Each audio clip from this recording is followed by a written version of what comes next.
আমাদেরকে এই রসুলের একটা হাদিসের উপরে গবেষণা করে তারা চিন্তাভাবনা করেছিলেন যে স্বাবলম্বী শিক্ষা, অর্থাৎ একটা বাচ্চা শিক্ষা গ্রহণ করার পরে সেই জন্য নিজের পায়ে দাঁড়াতে পারে। আইআইটি শিক্ষা বলুন, পলিটেকনিক, বিভিন্ন শিক্ষার ধারাবাসী তিনি করেছিলেন। তো এখানকার ছেলেমেয়েরা যারা শিখবে, আমরা পাশাপাশি অনেক খারিজি মাদ্রাসা, অন্য মাদ্রাসা আছে, তা দেখা যায় তারা শিখে তার জীবনটাকে সে যে শিক্ষা যে মেরুদণ্ড সোজা এসে দাঁড়াতে পারে না। ফলে বিভিন্ন রকমের কাজে তারা লিপ্ত হয়, ভিক্ষাবৃত্তি থেকে শুরু করে চাঁদা থেকে শুরু অনেক কিছু করে, যেটা আমাদের সমাজকে আমাদের অনেক সময় মাথা নিচু হয়ে যায়।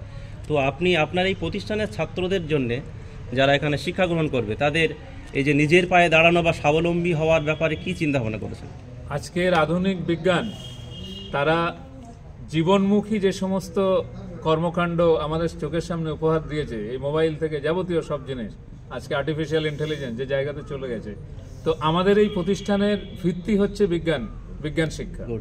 এবং আমরা হাতে নাতে যে শিক্ষা, তাকে সমাজে চলার জন্যে এবং জীবনের প্রয়োজনে যে শিক্ষা, আমাদের ক্রাফটস, স্পোর্টস, আদার সমস্ত ডিপার্টমেন্ট, সমস্ত ফ্যাকাল্টিজ আমাদের থাকবে, কিন্তু আমাদের শিক্ষা প্রতিষ্ঠানের মৌলিক ভিত্তি হচ্ছে বিজ্ঞান শিক্ষা, যা আজকের জীবনের সর্ব অংশে জড়িয়ে রয়েছে।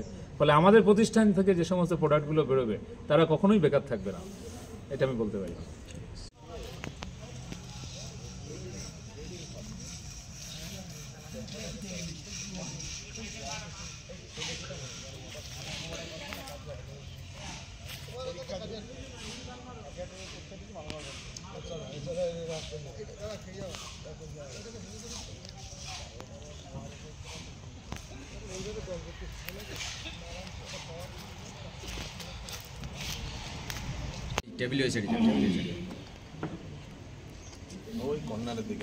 আপনারা একটুখানি সামান্য